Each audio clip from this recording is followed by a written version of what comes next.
हरि ओम श्री गुरुशरणम श्री गुरुचरण कमलेभ्यो नमः।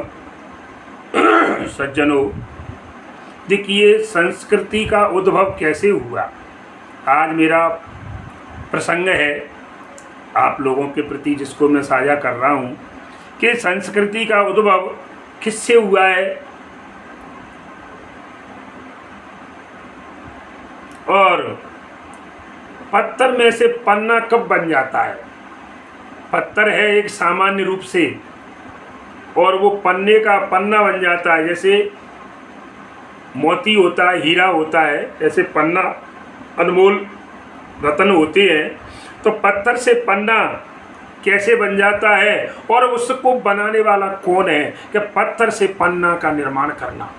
पत्थर तो एक सामान्य जगह डली मिल जाती है, लेकिन नहीं, पत्थर से पन्ने का निर्माण करना, पन्ना बनाना, इसमें किसकी भूमिका होती है। सज्जनों, आज मैं आपको बताना चाहता हूँ कि संस्कृति का उद्भव कैसे होता है। तो सबसे पहले तो मैं आपको इस बात को बताना चाहता हूँ कि संस्कार से संस्कृति का उद्भव होता है। संस्कार से ही संस्कृति का उद्गम प्राकट्य होता है, इस बात को हमें समझ लेना चाहिए। संस्कृति शब्द जो है ये हमारी संस्कृत भाषा का शब्द है, जिसको हम भूल चुके हैं, हमारे बच्चे भूल चुके हैं। हम संस्कृत की विषय को पढ़ने से लोग अपने बच्चों को संस्कृत इंग्लिश चाहिए साहब, अंग्रेजी चाहिए, विदेशी सभ्यता चाहिए, भारतीय सभ्यता नहीं चाहिए, पाश्चात्य सभ्यता चाहिए। इंग्लिश कोई, संस्कृत कोई विषय थोड़ी होती है, ये कहते हैं लोग। तो ये पता नहीं है कि जब कोई भी आपके घर में कार्यक्रम होता है, ऋषि ब्राह्मणों के द्वारा संस्कृत शब्दों का ही प्रयोग किया जाता है। चाहे तो वह विवाह संस्कार हो, कोई सा भी संस्कार हो, हर समय बिना संस्कृत के, क्योंकि ये देववाणी है और केवल जितने भी देव हैं वो संस्कृत से ही प्रसन्न होते हैं।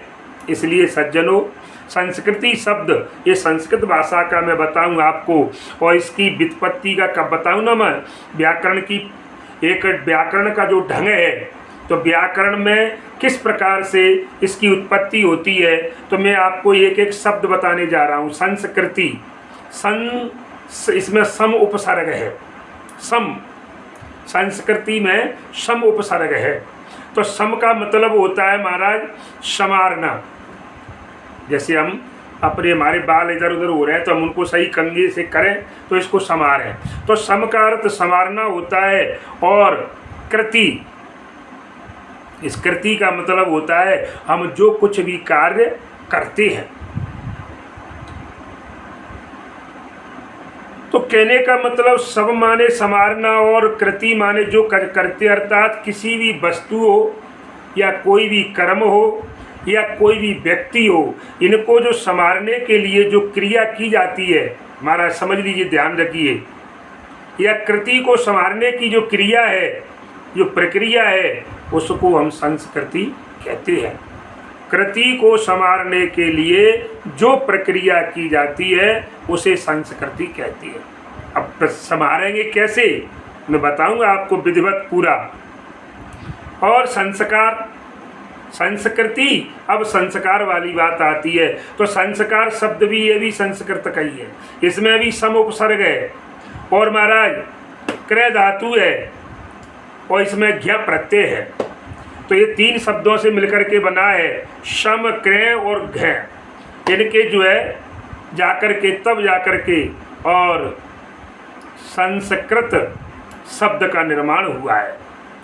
आप इसको समझने के लिए मैं एक उदाहरण दे करके आपको समझाता हूँ कि संस्कार कैसे होते हैं और संस्कार से क्या हो जाता है।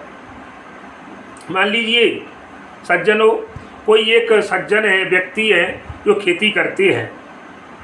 तो वो खेती कर रहा था, एक किसान था, अपने खेत को जोत रहा था, खुदाई कर रहा था, उसमें मान लीजिए कोई गड्ढा कर रहा था।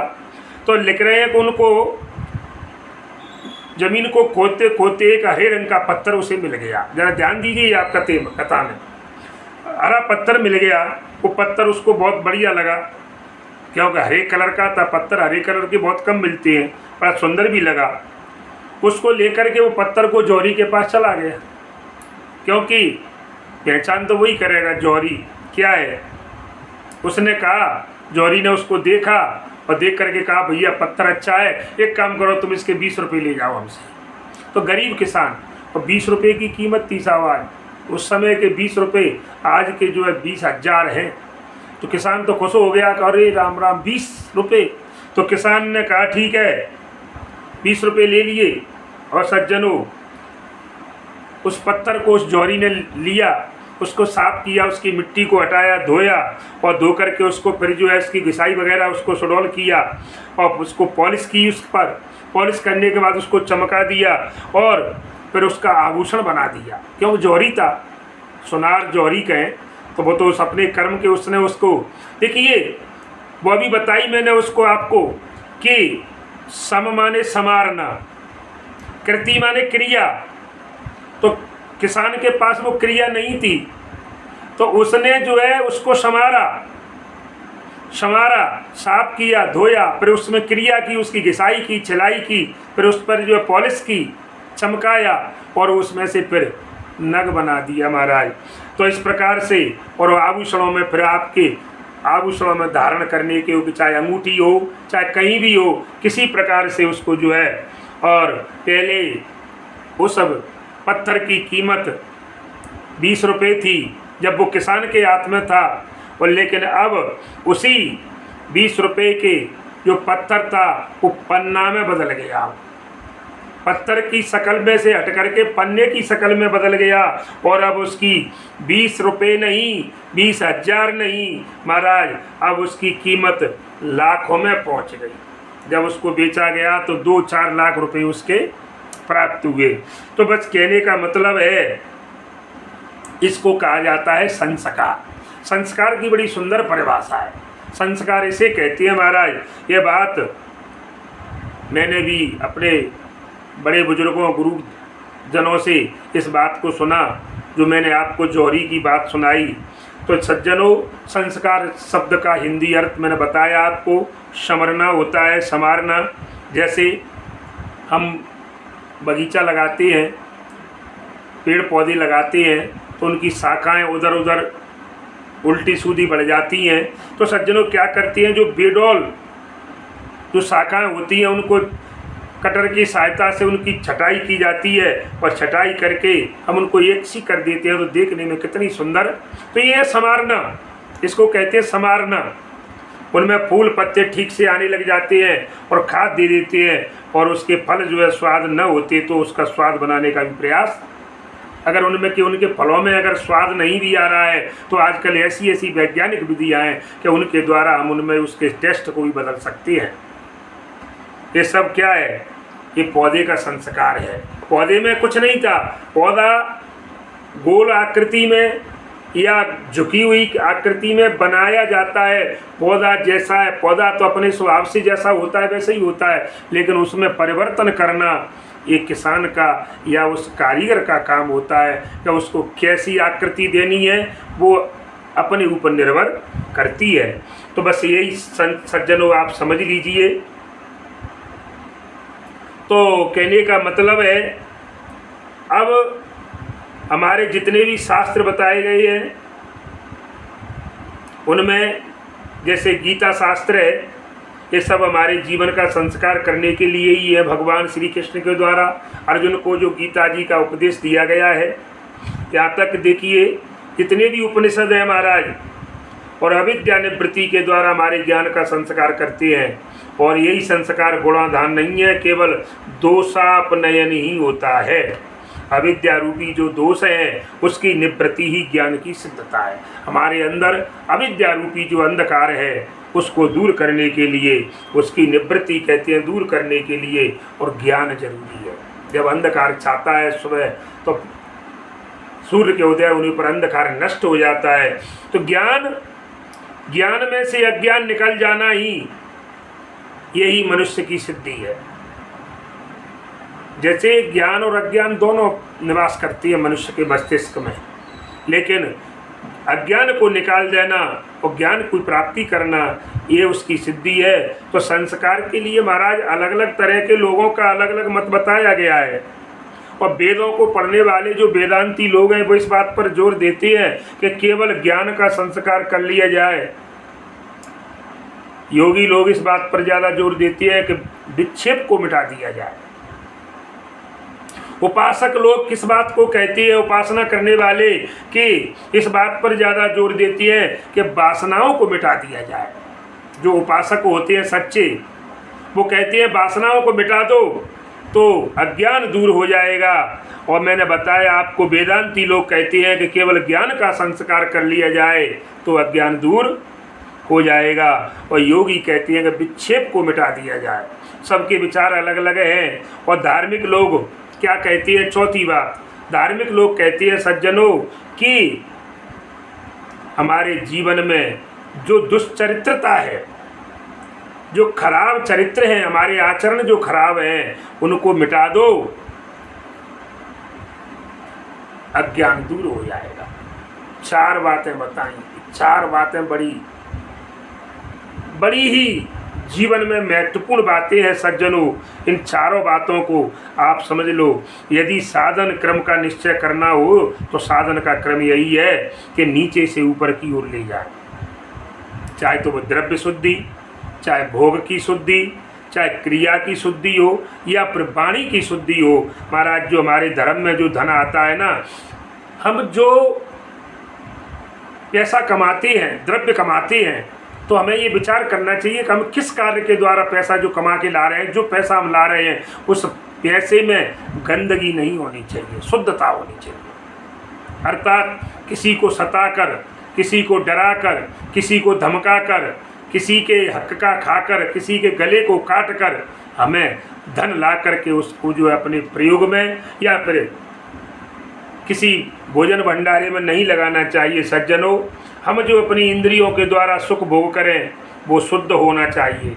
हम जो कर्म करें वह भी शुद्ध होना चाहिए और हम जो बोल रहे हैं वह भी शुद्ध होना चाहिए। ये संस्कार की प्रक्रिया है और जीवन में सबसे पहले यही आपको बताया जाता है, यही सिखाया जाता है। सज्जनों, देखिए, संस्कार के लिए एक वैसे आपको बताया जाए तो नियम तो ये है कि माता पिता इस संस्कार को डालने वाले होते हैं। जैसे कोरे कागज होता है, कोरा कागज, उस पर जैसा लिख दिया जाए जौन से, तो वही उस पर छप जाता है। तो एक बालक कोरा कागज होता है सज्जनों, और कोरा कागज की तरह एक बालक का चरित्र है। उसको आप जैसा बनाओगे, अच्छा बनाओगे, बुरा बनाओगे, चोर बनाओगे, धर्मात्मा बनाओगे, सत्य बोलने वाला, या आपको जेब कतरा बनाओगे, ये माता पिता के ऊपर निर्भर करता है।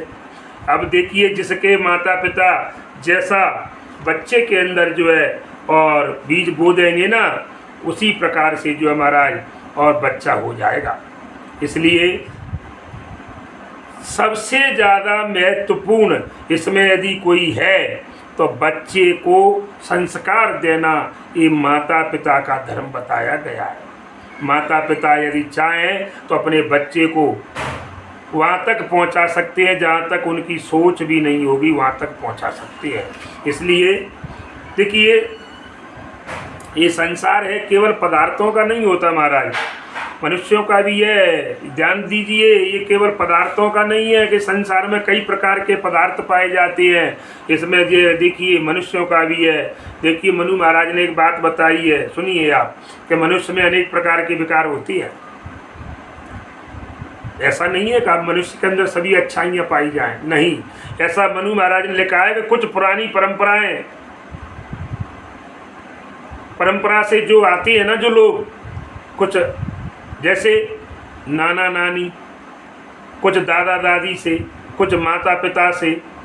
देखिए, कुछ बातें तो हम अपने नाना नानी से सीख जाते हैं बच्चे, कुछ अपने दादा दादी से सीख जाते हैं, कुछ माता पिता के गुण भी आ जाते हैं और कुछ पूर्व जन्म के आ जाते हैं महाराज। पूर्व जन्म के जो है वो तो हमको भुगतने हैं, और कुछ गर्भावस्था में माता पिता के खान पान से, माता के।